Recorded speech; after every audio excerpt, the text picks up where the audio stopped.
अस्सलाम वालेकुम नाज़रीन, मैं मोहम्मद बशीर अहमद BA उर्दू न्यूज़ के इलाकाई खबरों में आपका खैर मकदम है। सदाशिवपेट में पुलिस अहदेदारों की प्रेस कॉन्फ्रेंस। सदाशिवपेट में SP जिला Sangareddy Ramana Kumar, DSP Balaji, circle inspector Santosh Kumar ने प्रेस कॉन्फ्रेंस में अखबारी नुमाइंदों को कल पकड़े गए गांजा और मुलजिमीन की तफसीलात बताते हुए कहा कि ये चारों मुलजिमीन का ताल्लुक मालेगांव से है। इसमें अल्ताफ़ अहमद, अब्दुर्रहमान, इसाक अहमद, शेख अमीन ये लोग 496 पैकेट्स जिसमें गांजा मौजूद था।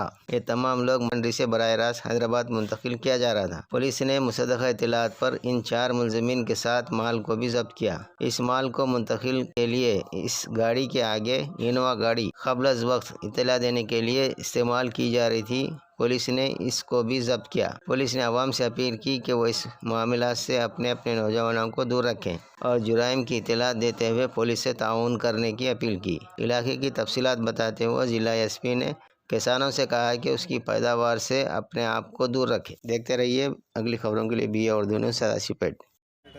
సిఐ గారు సంతోష్ కుమార్ గారు మరియు వారి సిబ్బంది వారికి వచ్చిన సరైన సమాచారం మేరకు ఒక ఇన్నోవా వెహికల్, అదేవిధంగా ఇప్పుడు మీరు చూస్తున్న లారీ, ఈ రెండు కూడా ఈ వై జంక్షన్ దగ్గర హారిక పెట్రోల్ బంక్ దగ్గర సదాశివపేటలో పట్టుకోవడం జరిగింది.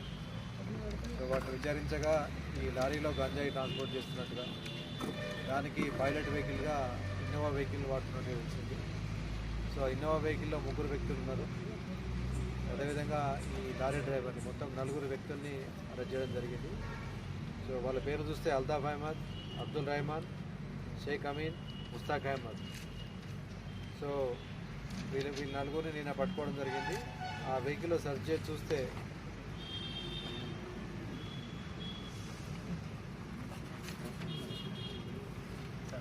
496 ప్యాకెట్స్ ఉన్నాయి.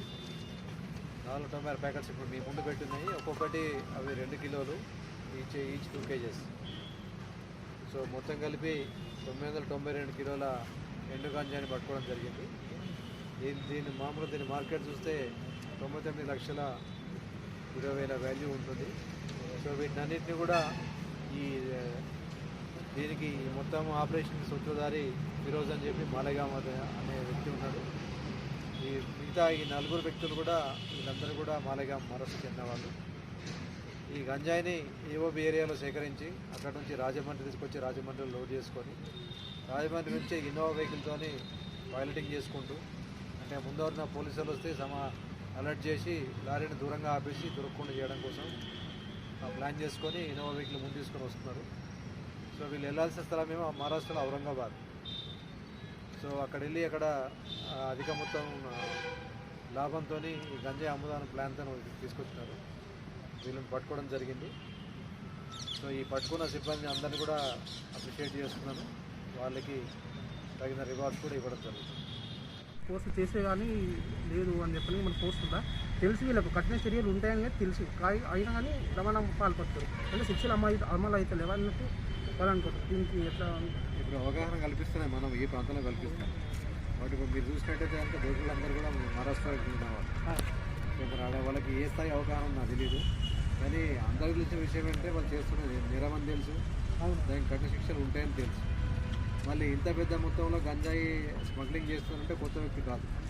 అంటే ఈ వ్యాపారంలో చాలా కాలంగా చేస్తున్న వ్యక్తి అయి ఉంటాడు.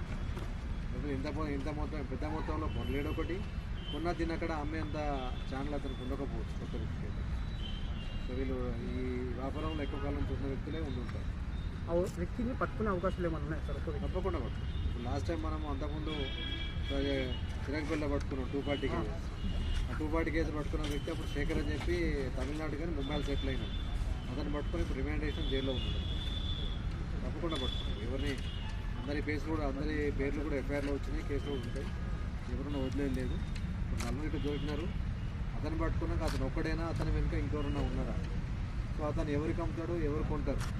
ఎందుకంటే ఇంత పెద్ద మొత్తంలో ఒక్కడే వాడాడు కదా, అతనికి మళ్ళీ సబ్ ఏజెంట్స్ ఉండే అవకాశం ఉంటుంది. సో వాళ్ళందరూ కూడా పట్టుకోవడం జరుగుతుంది. అతను పట్టుకుంటారు. ఈ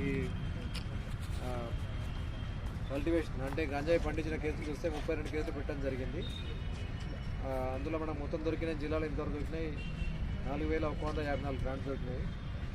తర్వాత అదేవిధంగా ఈ ఎండు గంజాయి ఇప్పుడు నిన్నటి వరకు అంటే ఈ కేసు కాకుండా చూస్తే కనుక మనకి 3746 కిలోలు ఇంతవరకు మనం పట్టుకున్నాం ఈ సంవత్సరం.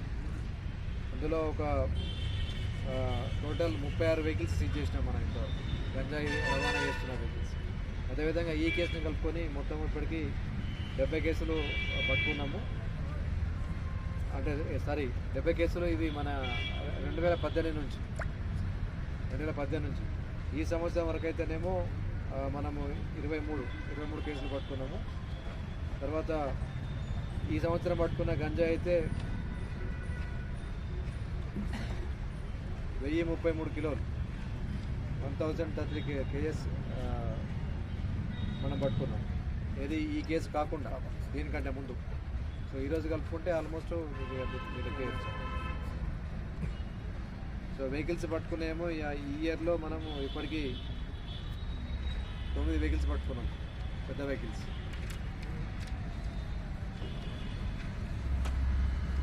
ఇంతకుముందు కూడా మనం పత్రికాముఖంగా చాలాసార్లు చెప్పాము.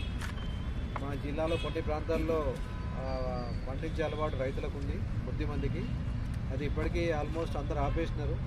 అదే మనం ఈ సంవత్సరం కూడా స్పెషల్ డ్రైవ్ చేస్తే కొన్ని కేసులు దొరికినవి. అది కూడా చాలా తక్కువ మొత్తం ఉంది.